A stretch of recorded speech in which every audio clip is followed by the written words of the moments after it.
On va finir avec l'or, Guillaume. L'or qui se comporte comme un actif spéculatif depuis 2022, hein, plus 160%, ou 160 ou 150% depuis 2022, plus 60% depuis le 1er janvier 2025. L'or n'est plus du tout un actif refuge.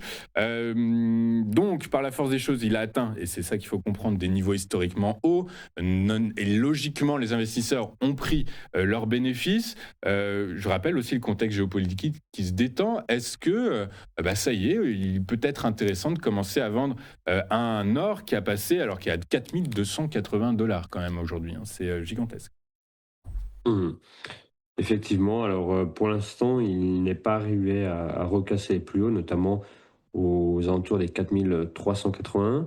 Il reste cependant au-dessus des 4 207, un niveau de polarité qui a pu être, matérialisé il y a de cela quelques semaines et comme vous l'avez dit, effectivement, l'or est devenu, presque une valeur spéculative plus qu'une valeur refuge. Alors bien sûr, en pesant ces mots, donc l'or peut commencer à corriger, effectivement, et notamment si on arrive à breaker les 4 207. Pour l'instant, encore une fois, je pense que la prudence est de mise et j'en parlais l'autre jour dans une vidéo. C'est vrai que pour ma part, je déteste le risque, ce qui est assez paradoxal en tant que trader, et c'est ce qui permet de tenir dans le temps. Donc je pense qu'il faut avoir cette philosophie de se dire, OK, il y a différents scénarios possibles, il y a différentes possibilités possibles. Toutes peuvent être réalisées. On ne sait pas laquelle le sera réellement. Donc avant tout, chercher la prudence et ne pas chercher voilà, des spéculations sur des mouvements trop importants.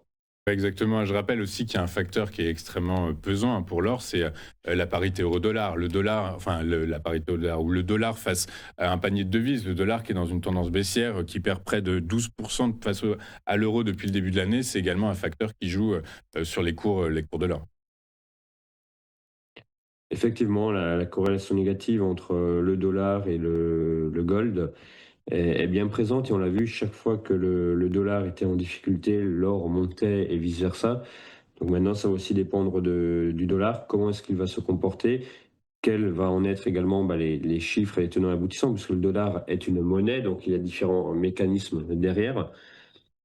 Ce sont des bonnes questions où on n'a pas forcément toujours la réponse à l'instant T, mais je pense encore une fois que c'est la prudence avant tout qui va, comment dire, qui va driver notre trading pour cette fin d'année 2025 et que de nouveaux cycles potentiels pourraient arriver en 2026.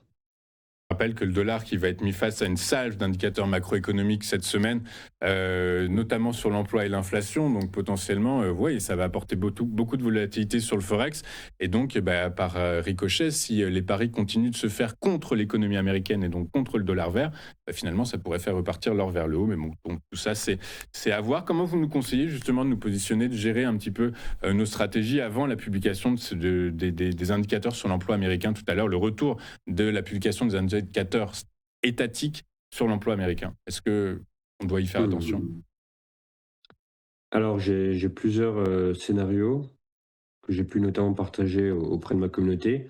C'est déjà si vous êtes totalement débutant, coupez vos positions, protégez-les, coupez-les. Ça, c'est la première des choses pour en terminer l'année tranquillement. Par contre, si vous avez un niveau déjà plus avancé, bah, potentiellement arbitrer. Arbitrer en fonction des résultats, peut-être avec des produits de couverture, arbitrer sur notamment, non pas des stops physiques, mais des stops avec d'autres actifs. Donc voilà, pour moi, le maître mot toujours, c'est la prudence avant tout. C'est de pouvoir arbitrer ou amortir les enjeux financiers et ensuite d'aller chercher un take profit qui soit réaliste. Eh ben, écoutez, effectivement, alors, toute la difficulté, c'est que tout au long de la semaine, on va avoir des publications extrêmement intéressantes. On commence avec le Mhm. marché de l'emploi aujourd'hui, on poursuivra avec le CPI. Le CPI, c'est quand? C'est mercredi et jeudi, et vendredi, on finira avec le PCE. Donc ça veut dire qu'en gros, on coupe nos positions là pour la semaine et on prend de la hauteur et basta. On va faire nos cadeaux, quoi. Mhm. Pour des débutants, oui, je pense que voilà, il faut aussi en fin d'année, voilà, savoir des fois lâcher les marchés, se dire ok, l'année elle est terminée ou presque terminée.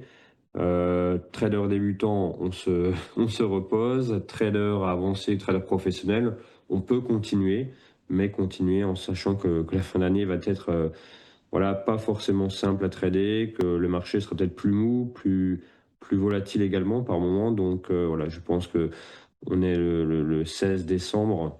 Ça peut être le moment de commencer à se reposer pour la nouvelle année. Ouais. Et puis globalement, alors on va pas en faire une émission, mais globalement 2025, ça a été une bonne année. C'était une bonne année. C'était une bonne Et année. un contexte difficile. Et contexte difficile, ouais. C'est vrai que Mm. paradoxalement, il y avait beaucoup à faire, pas forcément de manière simple.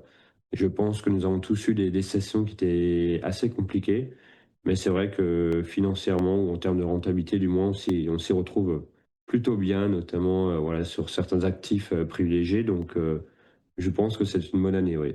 Ok, pour vous, ça a été une bonne année, Guillaume? C'était une bonne année. C'était Ok, une bonne année. ok. Il y a eu Faire des... beaucoup à faire. Encore une fois, pas toujours dans les contextes simples, mais en tout cas, on s'y retrouve bien, donc c'est l'essentiel. Ok, vous allez pouvoir faire de gros cadeaux. Non, c'est bon. On va faire ça. Ok, super. Merci beaucoup, Guillaume. Merci beaucoup d'avoir été avec nous tout au long de cette année civile, hein, puisque l'année financière, enfin l'année civile reprend, on va reprendre à la rentrée. Nous, on va s'accorder une petite pause de 15 jours. Donc, bah, écoutez, Guillaume, je vous souhaite tout ce qu'il y a de mieux pour cette fin d'année.